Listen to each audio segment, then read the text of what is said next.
نبيه والأرحام إن الله كان عليكم رقيبا ثم أما بعد Alhamdulillah summa alhamdulillah, kita bersyukur kepada Allah SWT.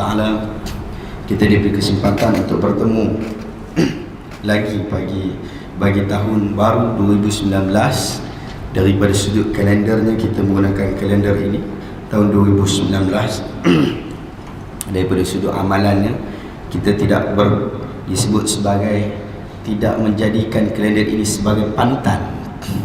Sebab kalender ini daripada sudut sejarahnya, ia ditubuhkan oleh Pope Gregory untuk memudahkan orang Kristian di dalam bab ibadat orang Kristian.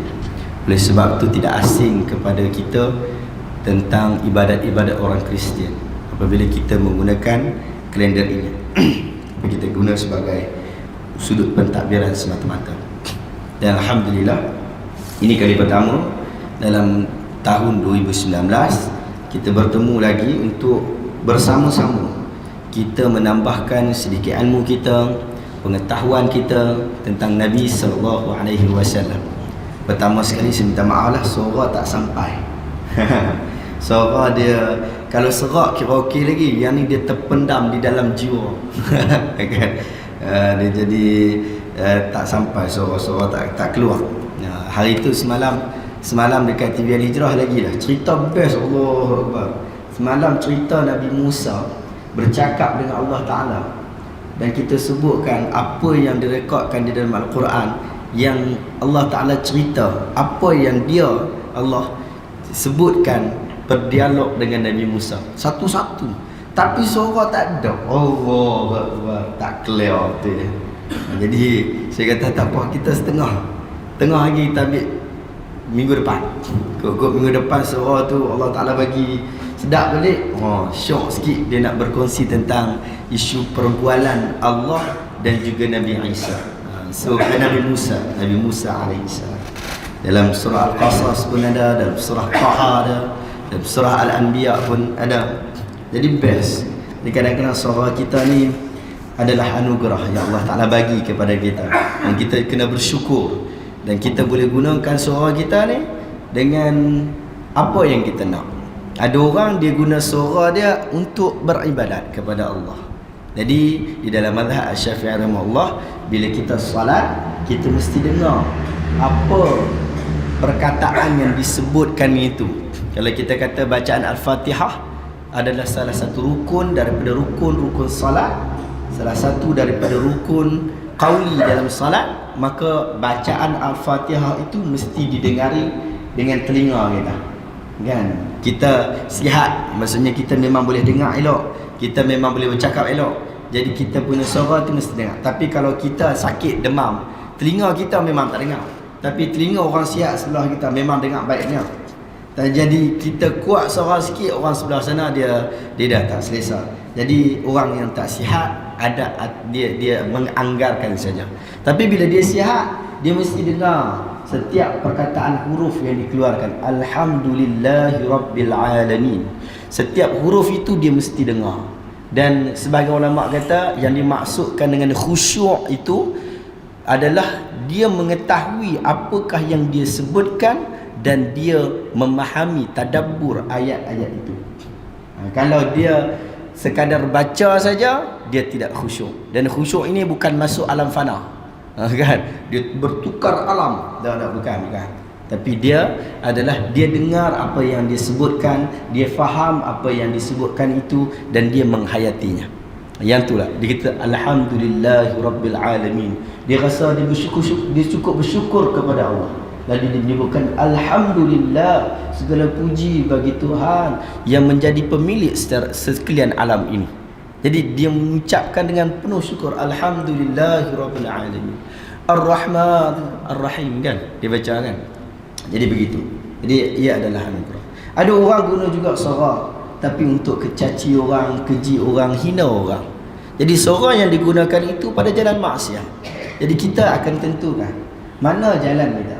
Sama ada digunakan perkara ma'ruf ataupun perkara munkar. Itu sama ada jadi ni'mah ataupun dia jadi niqamah. Ni'mah ataupun niqamah. Ni'mat huruf ain, ia maksud kebaikan, tapi niqmah maksudnya keburukan. Jadi kita sambung pada pengajian kita yang sebelum ni kita dah sebut berkaitan tentang pakaian Rasulullah.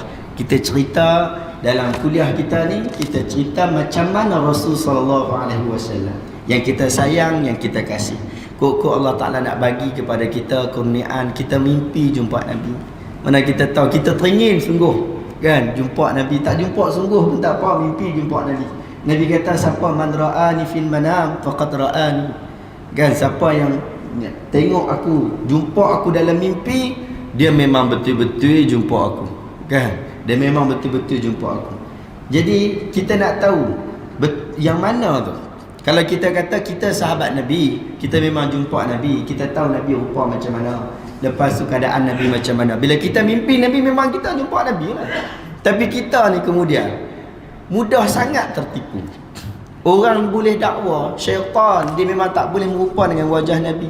Dia boleh rupa dengan wajah orang lain, dengan wajah yang cantik, rambut yang putih, lepas tu badan yang bongkok, sedang sedang bertungku di atas satu tongkat, dengan wajah yang jernih. Dia berkata kepada kita, aku adalah Muhammad. Kita mungkin akan terpedaya, tetapi apabila kita mengetahui sifat-sifat Nabi sallallahu alaihi wasallam, maka kita tidak akan terpedaya dengan mainan syaitan. Kita dapat membezakan itu syaitan ataupun itu Nabi sallallahu alaihi wasallam. Sebelum ni kita dah tahu bahawa Nabi sallallahu alaihi wasallam tidak jalan dengan membongkok. Dia berjalan seperti mana menuruni bukit. Kita tahu bahawa Nabi tidak berambut penuh uban sebelum ni. Uban penuh rambut dah. Paling tinggi penuh uban dia hanya ada 20 helai saja. Maksud kebanyakan rambut dia adalah berwarna hitam. Sebelum ni juga kita mengetahui bahawa rambut Nabi itu berminyak. Dan rambut Nabi sebelum ni kita dah tahu dia berdandan rambut berkenaan. Kan, dia dandan, dia sikat rambut tu. Ada sebahagian waktu dia sikat belah tepi, ada sebahagian dia sikat belah tengah, ada sikat belah belakang. Jadi kita tahu keadaan rambut Nabi. Mai tengok seorang muka jernih tapi rambut serabai, walaupun dia dakwa dia Nabi, ni bukan Nabi. Jadi kita tahu sifat berkenaan dengan manfaat. Moga-moga dengan manfaat kita belajar daripada kitab Asy-Syama'il Muhammadiyah yang ditulis oleh Imam At-Tirmizi rahimahullah, yang lahir pada tahun 209 Hijriah, meninggal pada tahun 279 Hijriah. Lama dah. Lama ni generasi awal. Jadi kita dah habis berkaitan tentang pakaian Rasulullah. Hari ini kita masuk pada roti Rasulullah, tapi sikit saja hadis tentang roti Rasulullah ni. Muhammad ibn Sirin berkata, kunna 'inda Abi Hurairah wa 'alaihi thawbani mumashshaqani min kattanin fatamakhata fi ahadihima faqala bakh يتمخط أبو هريرة في الكتان لقد رأيتني وأني لأخر فيما بين منبر رسول الله صلى الله عليه وسلم وحجرة عائشة مغشيا علي فيجيء جائي فيضع رجله على عنقي يرى أن بي جنونا وما بي جنون وما هو إلا الجوع. Kami berada bersama Abu Hurairah yang ketika itu memakai 2 lapisan pakaian yang diperbuat daripada kain ketan, kain macam linen macam tu, yang dicelup dengan tanah liat merah.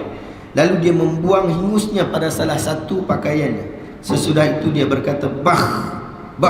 Ini ayat orang bersin lah. Dia buang. Abu Hurairah membuang hingus pada kain berkenaan, padahal dahulunya aku pernah tersungkur di antara mimbar Rasul sallallahu alaihi wasallam.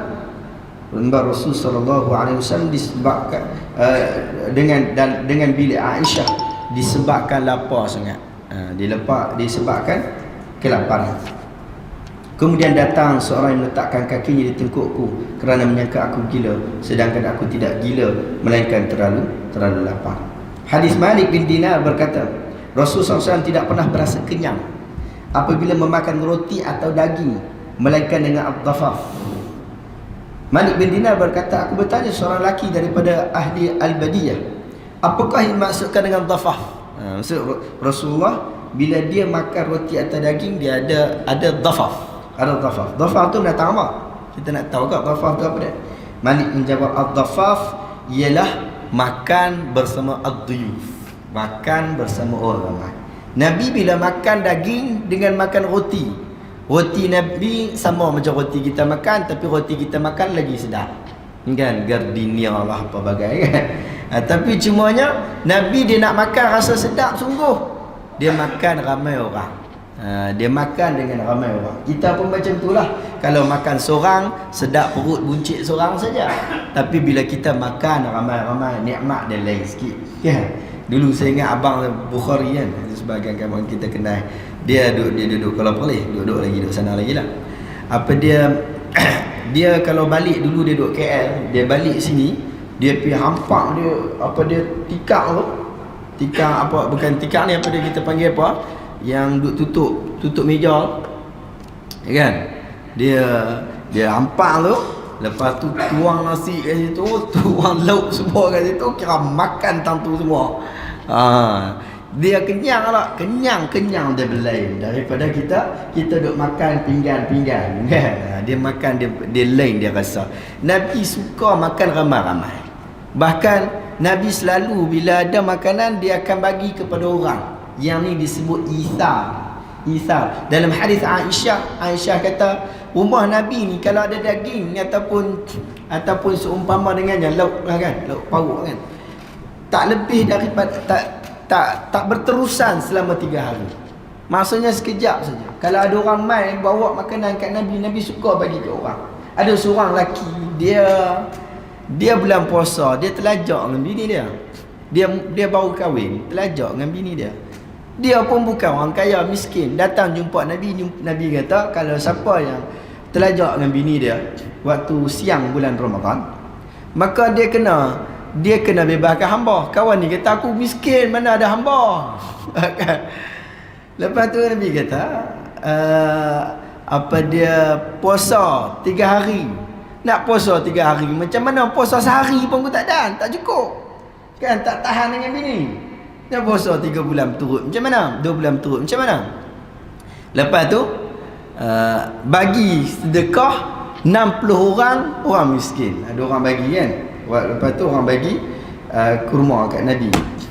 Nabi kata dia kata aku tak ada kurma, tak tahu nak bagi, aku tak ada duit nak beli kurma ke apa semua kan. Nabi kata tak apa. Lama kemudian ada orang hantar kurma bagi kat Nabi. Nabi bagi dekat kawan, Nabi kata kat dia, hampir bagi dekat orang yang paling miskin sekali yang duduk dekat sini. 60 orang bagi miskin. Dia kata, mana ada orang lagi miskin pada aku? Lah kali dia dapat. Dia tak puasa dapat makan pula. Kan? Jadi macam tu lah. Nabi suka bagi. Walaupun orang bagi dekat dia suka bagi. Ini sebut isar. Isar ni dia susah. Isar ni susah. Kita lebihkan orang lain banding diri kita sendiri. Kita cukup, tapi cumanya ada orang lain lagi memerlukan. Jadi kita bagi dekat dia. Kadang kita ada RM10. Kita tahu kita ada gaji akan dapat 2-3 hari lagi. Kita ada RM10 dan makanan kat rumah kita pun banyak lagi. Tapi poket kita ada RM10 saja. Jadi kita tengok ada orang minta, dia kata RM1 tak apa. Kita bagi RM10 dekat dia. Kita tak ada duit dah. Dia maksudnya isar. Kita bagi isar, lebih ke orang. Isar ini di dalam keadaan umum semua terpakai. Semua terpakai kecuali pada bab ibadat saja. Ibadat tak ada isar dalam bab ibadat. Ibadat isar diri sendiri. Kan? Kita tengok saf pertama kosong. Saf yang ada kipas belah nombor 3. Kan? Kita nak pergi duduk belah kipas tu nak. Kita kata tak apalah, hampir dululah ke depan. Aku dapat yang belah-belah belakang tak apa. Kan? Tak boleh yang tu. Yang ni bab ibadat kita kena ke depan. Kan? Kita kena ke depan. Kita kena dahulu. Bab derma ni bab ibadat. Betul tak? Dapat pahala. Jadi kita kena dulu. Kita derma dulu. Jangan bagi orang derma dulu. Kita derma dulu. Jadi macam tu. Itu Islam. Nabi SAW melakukan hal berkenaan. Khuf Rasulullah. Khuf ni apa? Khuf ni dia kasut lah. Kasut. Dia macam stokin tapi dipakai macam kasut. Kasut kulit. Kasut kulit. Yang tu khuf. Dipakai pada musim sejuk. kaki sejuk sangat. Jadi kita pakai khuf. Kadang-kadang khuf kita tu tak function sangat, kita pakai lagi stokin dalam tu. Jadi kita jarang buka khuf ni. Walaupun kita buka juga, tapi cumanya jarang kita buka sebab musim sejuk sangat. Jadi ada hukum bila waktu salat dah masuk, kita dah tak ada wuduk, boleh tak kita wuduk semua tempat, kaki kita sapu je dengan air? Boleh tak? Boleh. Dan dia sapu bahagian atas khuf saja. Batas atas khuf, bawah khuf tak payah. Sebab tu sebagai ulama ada orang kata kat dia, Imam Ahmad orang kata kat dia ni banyak guna akal. Kan? Banyak guna logik. Dia kata kalau aku guna logik, nescaya aku akan suruh orang sapu khuf belah bawah, belah tapak kaki tu. Dan juga aku akan suruh orang kencing mandi wajib, bukannya orang yang keluar air mani. Sebab air mani dia tak najis, betul tak? Air mani tak najis, tapi kencing najis. Jadi yang mana kena mandi wajib? Kalau ikut main kepala otak kita, air kencing yang mandi wajib, itu najis. Yang ni apa dia bukan najis. Jadi macam tu keadaannya. Khuf itu demikian. Ibn Buraidah daripada bapanya Buraidah dia kata an-Najashi ahda li Nabiy sallallahu alaihi wasallam khuffain aswadain sadajain falabisahuma summa tawaddaa wa massaha alaihima. Najashi hadiahkan Nabi sepasang khuf. Jadi ni bukan orang Mekah punya, ini import punya. Najashi kan, Najashi di Habasyah ni belah seberang laut sana. Dia hadiahkan Nabi satu khuf.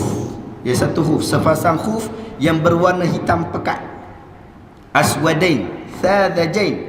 Lalu dia memakainya, kemudian berwuduk dan menyapu di atasnya. Hadis ini adalah hadis yang sahih diriwayatkan oleh Imam At-Tirmizi rahimahullah. Najashi dengan difathahkan, dibariskan atas, atau An-Nijashi, dua juga boleh disebutkan An-Najashi ataupun An-Nijashi. Ini adalah gelaran kepada raja-raja Habasyah.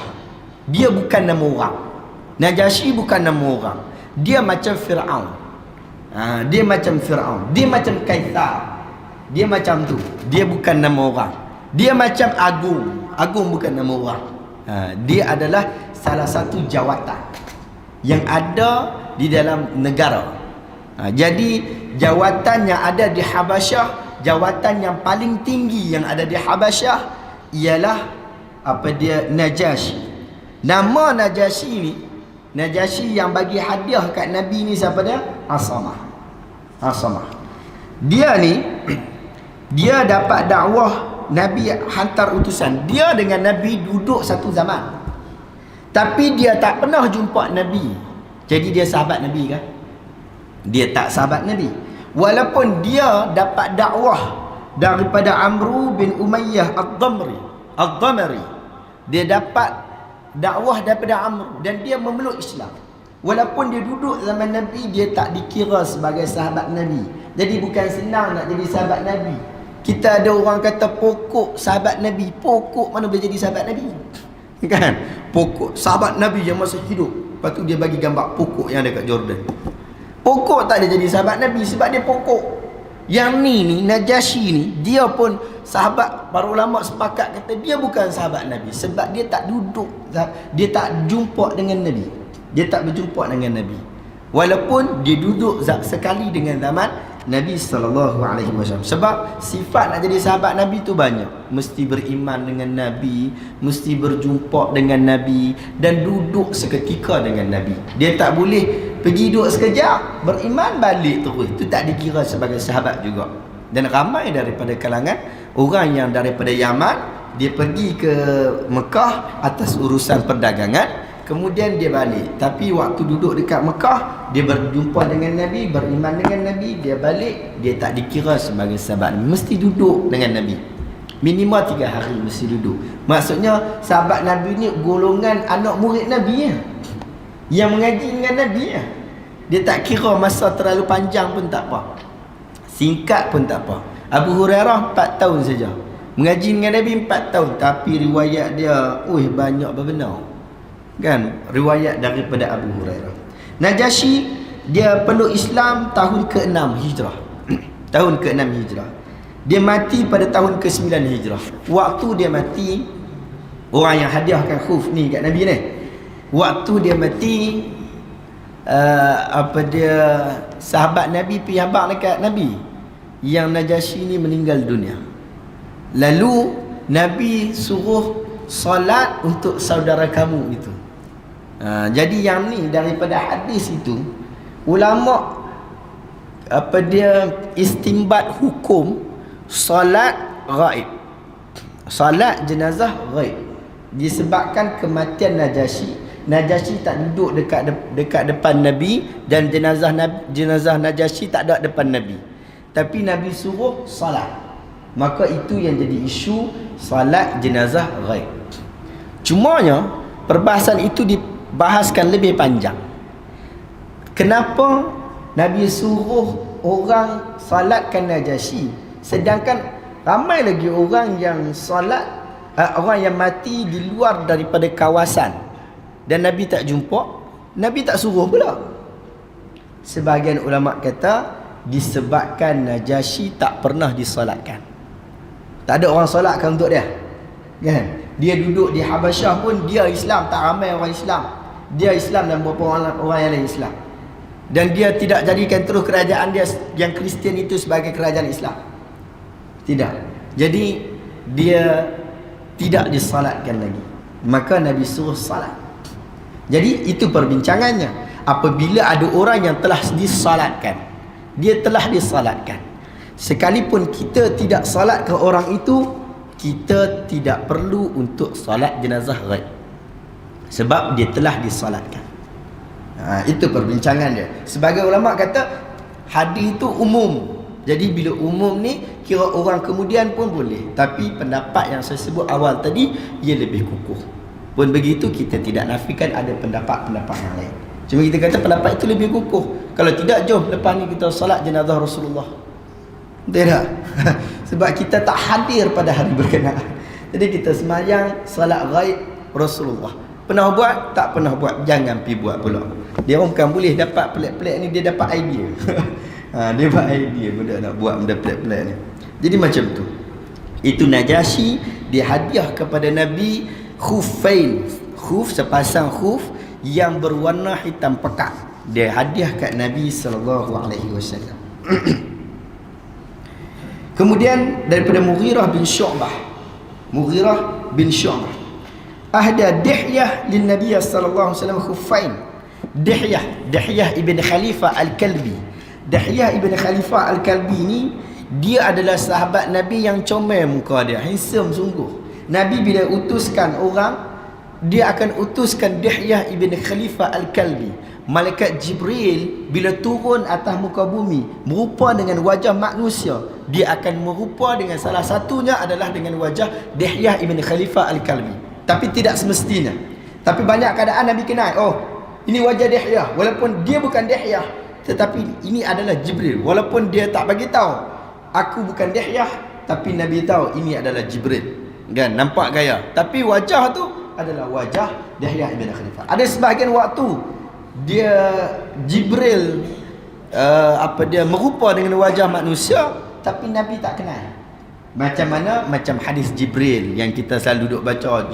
Ada seorang lelaki baju putih, rambut sikat elok, dia tak pakai serban tapi sikat elok, rambut dia nampak minyak. Dia masuk duduk terus kat depan Nabi. Dia tanya kepada Nabi tentang Islam, iman, tentang tanda-tanda kiamat dan sebagainya. Yang tu Nabi tak kenal, yang ni Nabi tak kenal. Tapi kebiasaannya dengan wajah Dihyah ibn Khalifah. Nabi suka Dihyah ni.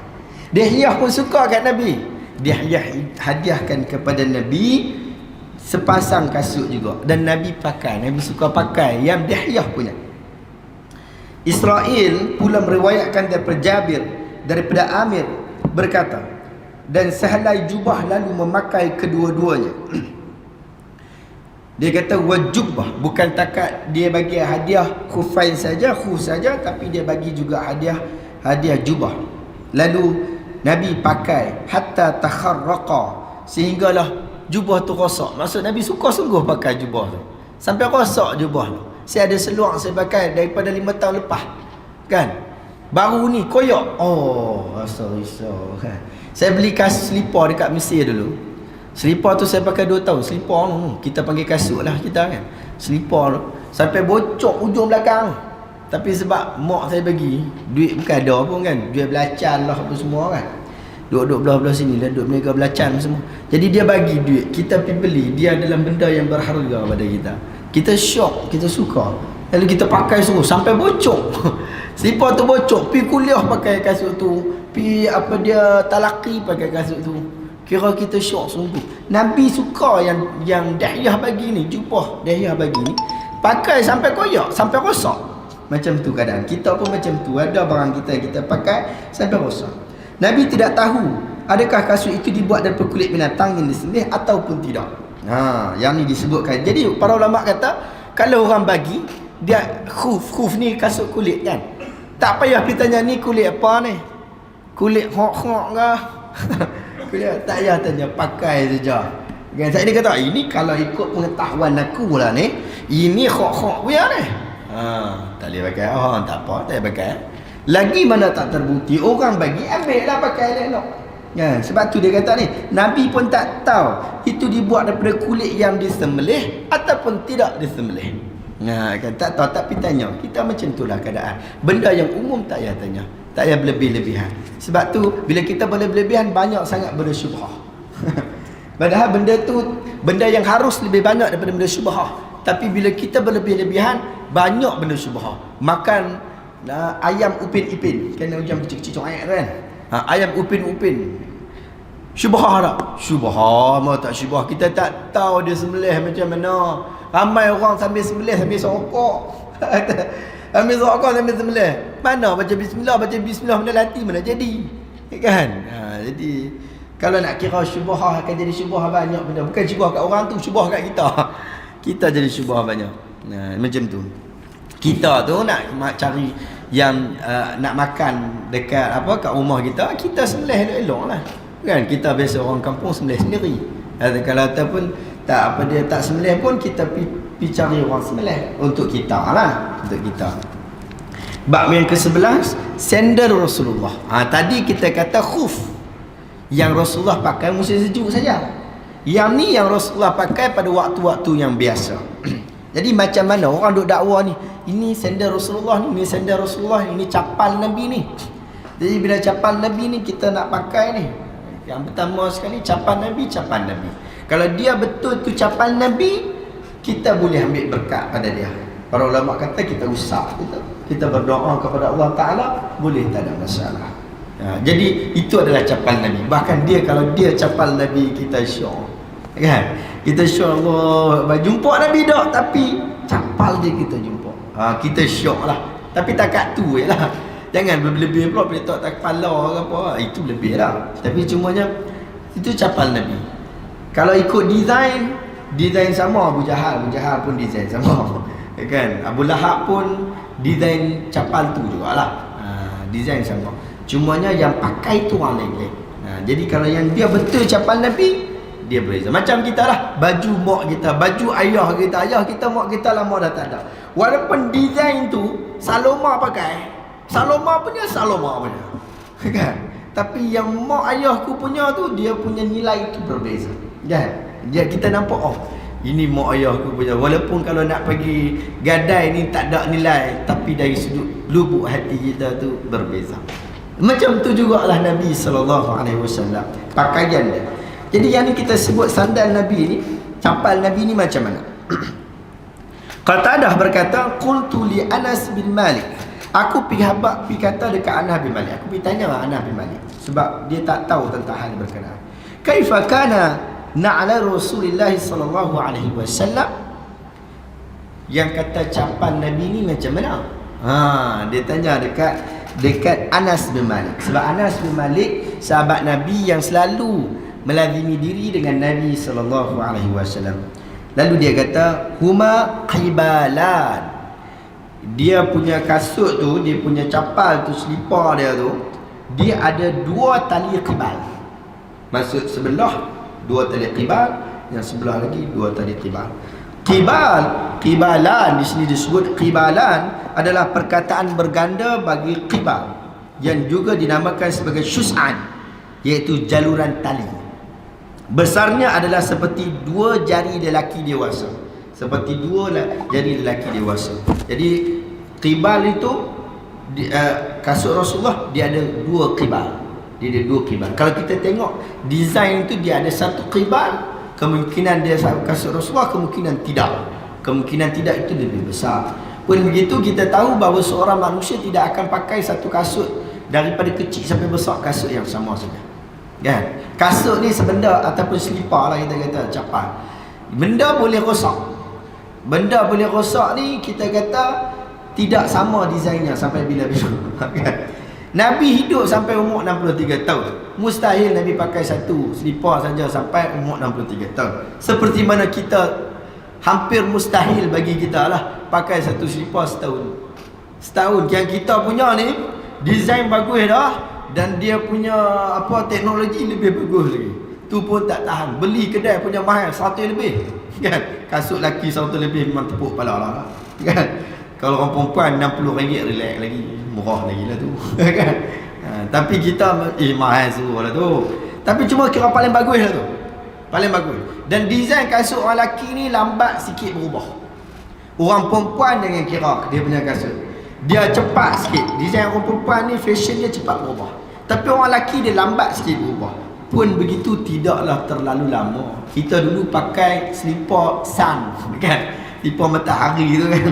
Kita bawa mana? Tak tahu, kadang kita pakai, kadang tak pakai. Kan dulu lah kan. Dulu tak pakai selipar tak kata apa. Lah ni orang tak pakai selipar kata macam-macam lah. Tapi macam tu lah kita pakai. Lah ni tak pakai dah sun tu, kita dah pakai lain lah. Paling-paling batal. Kan? Paling-paling batal. Jadi macam tu. Jadi Nabi punya design macam tu. Yang sahabat Anas bin Malik nampak. Kemudian Ibn Abbas pula kata, kana li na'li Rasulillah sallallahu alaihi wasallam qibalan mathniyun shirakahuma. Sesungguhnya pada sandal Rasulullah ada jaluran tali qibal.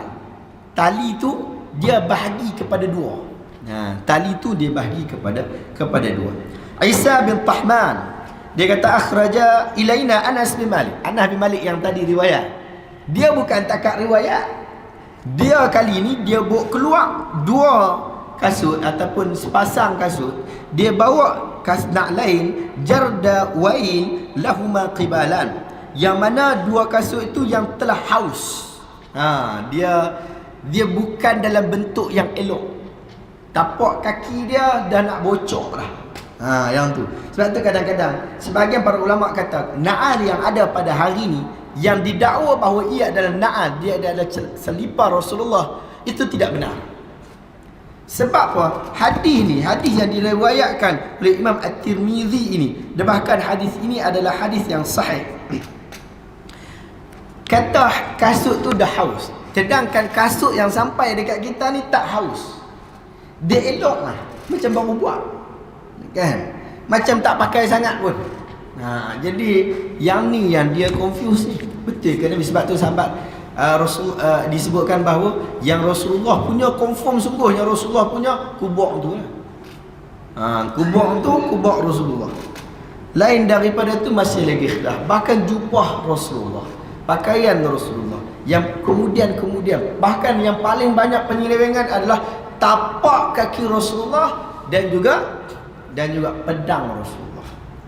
Pedang Rasulullah ni banyak yang autar daripada yang betul. Nanti kita sebut macam mana pedang Rasulullah. Tapi tapak kaki memang banyak. Bahkan yang mai kat kita baru itu tapak kaki replika. Dia habaq dah replika, tapi semua nak pergi ambil berkat. Dah replika nak ambil berkat apa? Ni replika. Buat apa nak pergi ambil berkat? Tak ada kaitan pun. Itu replika saja. Replika ni orang buat, kau tak tahu lah kan. Replika ni orang buat. Kok satu hari nanti kita tak tahu. Kita tak tahu. Tiba-tiba ada seorang buat satu muka Rasulullah ataupun dia buat monumen Rasulullah sebiji mata Rasulullah. Mana kita tahu mungkin ada manusia buat, tak boleh buat lah. Tapi cuma ada manusia buat sebiji. Orang pergi salam ke, orang pergi cium ke, dapat pahala sama ke? Dah. Itu hanya patung saja, replika, bukan Rasulullah. Jadi macam tu jugalah. perkakah bahan-bahan yang bukan Rasul sallallahu alaihi wasallam punya. Jadi macam tu. Dia bawa yang tu, dia tunjuk kat orang. Qala, dia kata kemudian fahadathani Thabit abang dekatku ba'du an Anas annahuma kanata na'la Nabi sallallahu alaihi wasallam. Yang dua-dua itu adalah na'al Nabi sallallahu alaihi wasallam.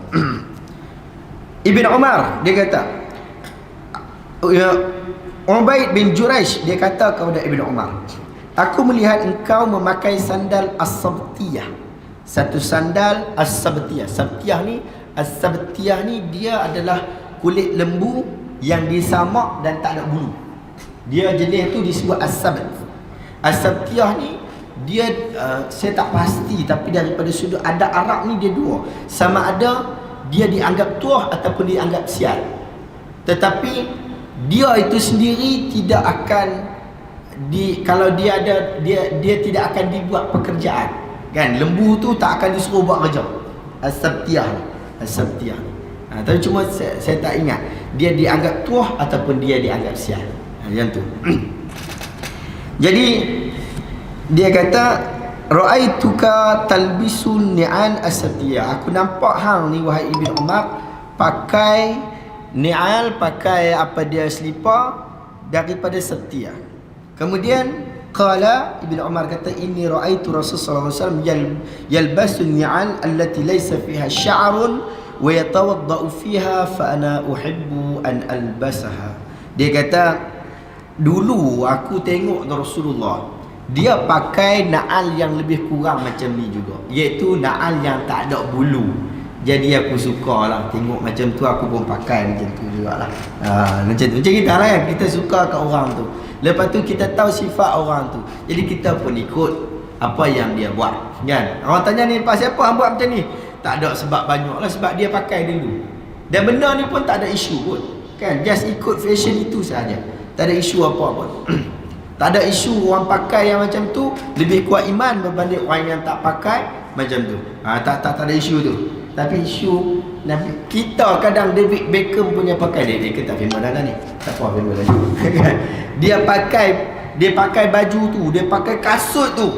Kadang-kadang dia tak pakai pun dia kata ya, kan? Dia kata aja aku pakai, ataupun dia kata kasut ni bagus. Dia tak pakai pun. Dia pun tak kata aku pakai. Dia kata kasut ini bagus. Orang pun jenuh pergi cari. Yang David Beckham kata semalam. Saya kadang pergi dekat TV Hijrah tu, saya pergi kempen buku. Baru ni buku 3 asas akidah, 3 asas akidah Islam, ditulis asal dia punya matan tu ditulis oleh Syekh Muhammad bin Abdul Wahhab rahimahullah.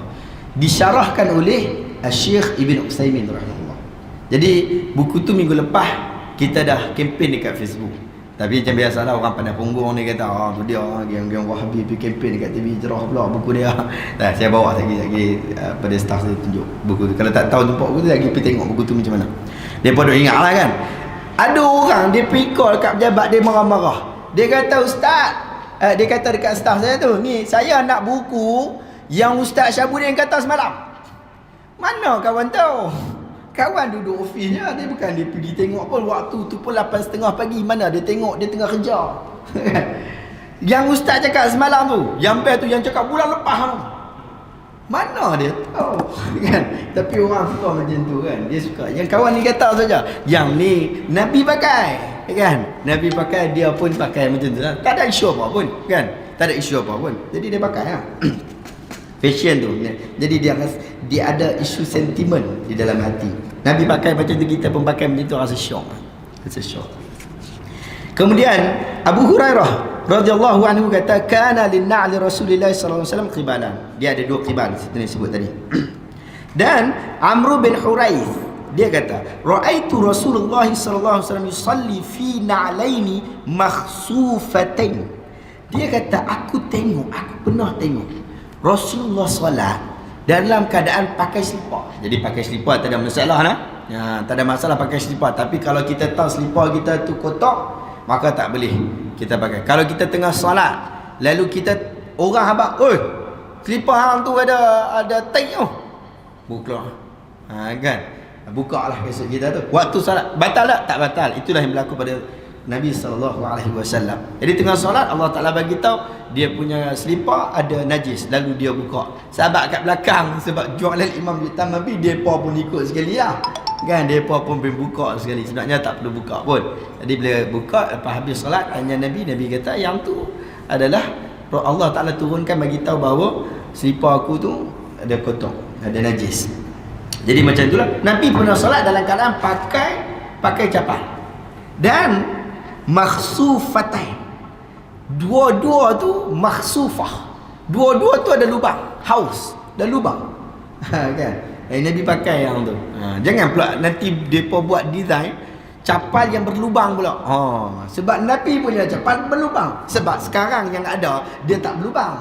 Jadi kita nak bagi jadi boleh jual, kita cari lagi nilai-nilai dia tu kan. Boleh value yang kita nak jual, value proposition kita yang baru ialah yang berlubang punya. Berdasarkan daripada hadis riwayat Tirmizi macam-macam. Abu Hurairah sebut lagi, dia kata la yamshiyanna ahadukum fi na'li wahid li yuna'lihuma jami'an aw liyuhfihima jami'an. La ni Nabi sebut, dia kata, Nabi kata kamu ni, Nabi pesan kamu ni jangan kamu pakai satu selipar. Kan? Selipar saja. Kita balik rumah, kita lepas mayang tengok selipar kita ada satu lah. Orang rembat satu lagi. Macam mana boleh rembat satu-satu kan? Tapi berlaku kat kita kan, biasa kan. Satu je tinggal. Jadi Nabi kata jangan pakai satu selipar. Sama ada hang pakai dua-dua ataupun dua-dua hang tak pakai. Jangan pakai satu selipar, tapi sama ada pakai dua-dua ataupun tanggalkan dua-dua, jalan tanpa selipar dua-dua. Sebab kalau pakai satu selipar ni nampak huduh. Lagi satu kita tahu orang cerdik tak pakai satu kan. Kita kata ni orang gelong beladuk kangak tu boleh lah pakai satu selipar. Kita tak gelong, tak payah, kita pakai dua selipar macam tu. Kemudian Jabir bin Abdullah dia kata anna Nabi SAW naha an ya'kula wa ya'na ar-rajul wa bishimalihi aw yamshi fi na'li wahid. Nabi larang makan Nabi larang untuk makan menggunakan tangan kiri, so makan dengan tangan kanan, atau berjalan dengan memakai sebelah sandal saja. Dia pakai sebelah, itu Nabi larang. Sesungguhnya Nabi bersabda, sekiranya seseorang daripada kamu hendak memakai sandal, mulakanlah dengan kaki kanan. Mula kita pakai selipar kita, kasut kita tu, kita mula dengan kaki kanan. Pakai kaki kanan dulu. Jika hendak menanggalkannya, mulakan dengan kaki kiri. Sebab apa? Sebab yang ni Nabi ajak ni. Kadang-kadang kita buat sendiri. Sebelum kita pakai tu, kita baca selawat syifa dulu. Kita bukan boleh kan. Bagi selawat tu. Baru ni anak saya, dia sakit hernia kan. Dia sakit angin pasang kan. Baru beranak baru ni. Jadi kita pergilah klinik.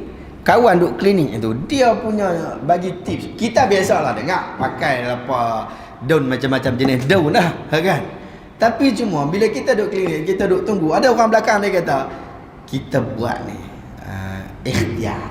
Jalan dia macam mana? Pergi dekat telur anak tu, baca selawat dulu, lepas tu pergi jilat kat telur tu. Saya kata ni gila punya petua. Ini sama macam petua dulu nak bagi anak tak mau beringi, tak mau apa semua ni, pergi curi garam dekat kedai Cina. Sikit lah. Yang penting curi. Dan kedai Cina. Tu dia punya petua. Saya petua ni petua orang tua-tua, tapi saya ingat ni tua sangat ni. Kan? Tua bangka. Nyanyuk dah dia minta tu. Salah. Kan nak bagi anak sihat lah, ni nak hilang demam pun pergi cari kasbuk kasbuk ke tiger lah, kasbuk kot. Dia bagi jenama terus ke cari yang tu sikit je pergi bubuh, tapi sebelum tu baca selawat dulu kan. Dia nak bagi elok, baca selawat dulu. Tak jadi tak jadi gitu. Jadi tuan-tuan dan puan-puan, kemudian Nabi kata tadi, jadi Nabi ajak kita. Bila Nabi ajak, kita ikut apa yang Nabi ajak. Kalau tidak, nanti kita buat sendiri, kita reka sendiri. Jadi kalau kita keluarkan kaki mula-mula dengan kaki kiri, maka utamakanlah kaki kanan ketika hendak memakainya, dan kaki kiri ketika hendak menanggalkannya. Kemudian Rasulullah SAW lebih suka untuk memulakan sesuatu perkara dengan anggota sebelah kanannya. Dan hari ni saya nak masuk juga hari ni sebab saya kena azan dah ni. Azan habaq nah. Anas cerita pasal cincin Rasulullah. Cerita pasal cincin Rasulullah. Anas bin Malik kata, "Kana khatamun Nabiy sallallahu alaihi wasallam min wariqa wa kana fassuhu habasyiyah." Nabi ada cincin. Nabi ada cincin macam mana orang biasa ada cincin. Saya memang tak ada cincin. Tapi cumanya orang biasa ada cincin. Jadi dia ada cincin yang diperbuat daripada perak. Cincin tu perak. Sebab cincin mah Nabi pernah pakai tak cincin mah? Nabi pernah pakai. Nanti kita cerita. Cincin mah Nabi sallallahu alaihi wasallam. Tapi yang ni cincin perak. Cincin perak Nabi sallallahu alaihi wasallam Nabi pakai, dan kat cincin tu ada satu batu hitam. Fasuhu, dia punya mata cincin tu ada batu tu lah kan. Batu dia tu batu hitam daripada Habasyah. Batu hitam import kan, batu hitam Habasyah. Itu salah satu daripada jenis-jenis cincin Nabi. Jenis cincin Nabi. Ibn Umar pula meriwayatkan bahawa sesungguhnya Nabi menggunakan cincin daripada perak.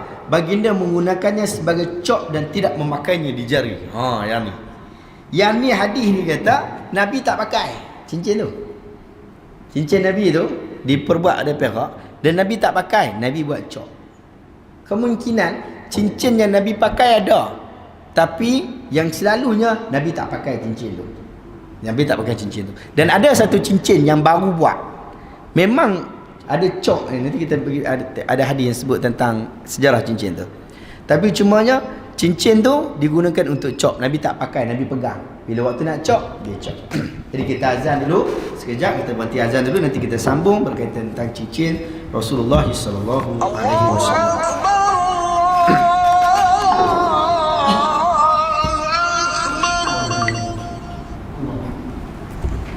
Allahu Akbar. Allahu Akbar. Allahu Akbar. Allahu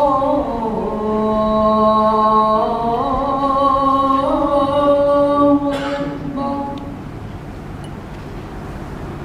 Asyhadu an la ilaha illallah.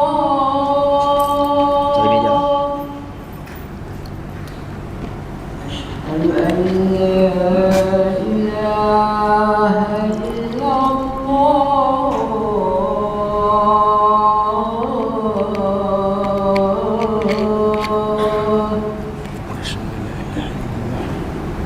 أشهد أن محمدا رسول الله.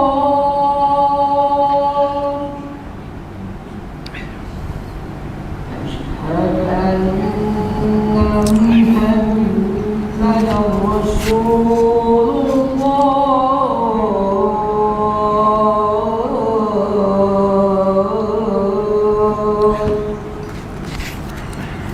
حي على الصلاة.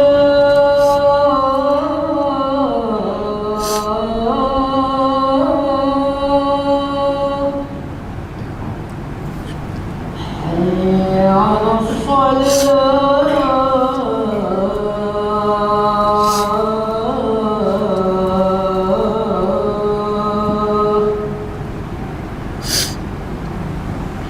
حي على الفلاح.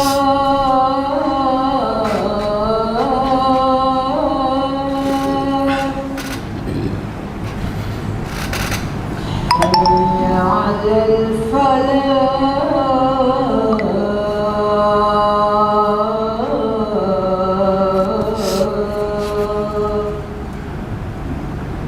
الله أكبر.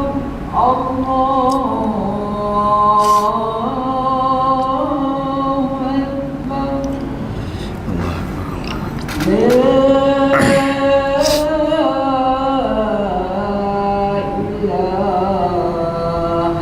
إلا الله.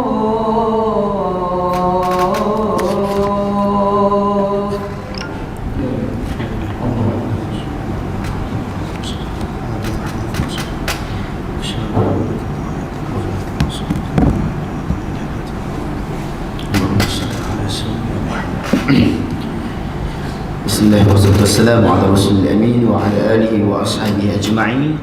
Kita masuk kepada hadis yang ke-89. Anas bin Malik dia kata, kana khatamun Rasulullah sallallahu alaihi wasallam min fiddah fasuhu minhu. Sesungguhnya cincin Nabi SAW diperbuat daripada perak, batunya juga daripada perak. Demikian juga Anas bin Malik kata lagi, lamma arada Rasul sallallahu alaihi wasallam an yaktuba ila al-ajam. Bila Nabi teringin, Nabi berhajat untuk nak tulis surat kepada orang bukan Arab. Maksudnya dia nak hantar kepada pembesar-pembesar, orang yang bukan daripada kalangan orang Arab. Jadi budayanya berbeza. Qila lahu, ada orang pergi kata dekat Nabi, innal ajama la yaqbaluna illa kitaban alaihi khatamun fasna'a khataman faka'anni anzur ila bayadihi fi kaffihi. Sesungguhnya orang luar ni kan, orang luar ni, orang ajam ni, orang luar, orang bukan Arab ni, tidak menerima surat yang tidak ada cop, yang tak ada cop. Lalu maka baginda Nabi menyuruh orang untuk buat cincin dekat dia. Dan seolah-olah bila Nabi suruh macam tu dia, Anas bin Malik dia sebut benda lain. Dia kata waktu dia suruh tu aku tengok nampak ada putih dan berkilauan pada tangan baginda Nabi sallallahu alaihi wasallam. Anas Malik kata, kana naqshu khatamu Rasulillah sallallahu alaihi wasallam. Sesungguhnya ukiran pada cincin Rasulullah itu adalah Muhammad satu baris, Rasul satu baris, Allah satu baris. Ada cincin yang saya duk tengok banyak, dia letak Allah kat atas, Muhammad kat bawah, Rasul kat tengah, Allah kat atas. Jadi banyak. Yang ni banyak. Lalu dia kata, yang ni kami nak pergi tengok macam cincin Rasulullah. Dah. Cincin Rasulullah bukan macam tu. Cincin Rasulullah Muhammad dekat atas, Rasul dekat tengah, Allah kat bawah. Ini bukan isu meletakkan Allah kat bawah. Dah. Ini isunya memang Nabi punya cincin macam tu. Jadi bila dicopnya, cop macam tu. Waktu saya buat buku, saya buat design buku Sirah Nabi Rahiqul Makhtum yang kita terjemahkan. Waktu saya buat design buku tu, puan bos saya, dia suruh, dia kata kalau kita letak cop Nabi tu bagus juga.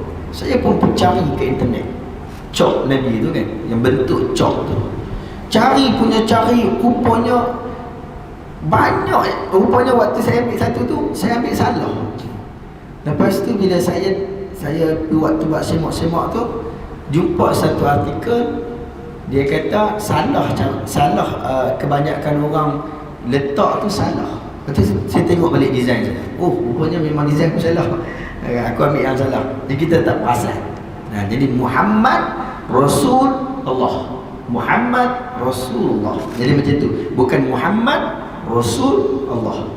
Jadi yang tu, bahkan dalam kitab Rahiqul Makhtum pun, dalam surah Nabi tu pun, dia sebut benda sama agak kan.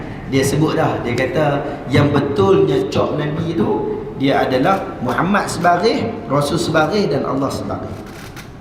Rasulullah tulis surat kepada Kisra, Kaisar dan juga Najasyi, orang daripada tempat-tempat yang berbeza, Rom, Parsi dan juga Habasyah. Dan baginda diberitahu bahawa mereka tidak menerima surat tanpa cop mohor.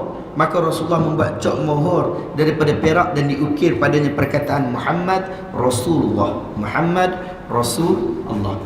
Dia letak macam tu. Jadi sebab yang diperlukan pada tempat berkenaan macam tu, lalu kita penuhkan saja. Kita kata, ini kita pergi ikut orang kafir lah ni. Dah. Ikut orang kafir macam mana? Tapi ini hanyalah dari prosedur. Prosedur dia macam tu, kita letak ikut prosedur dia.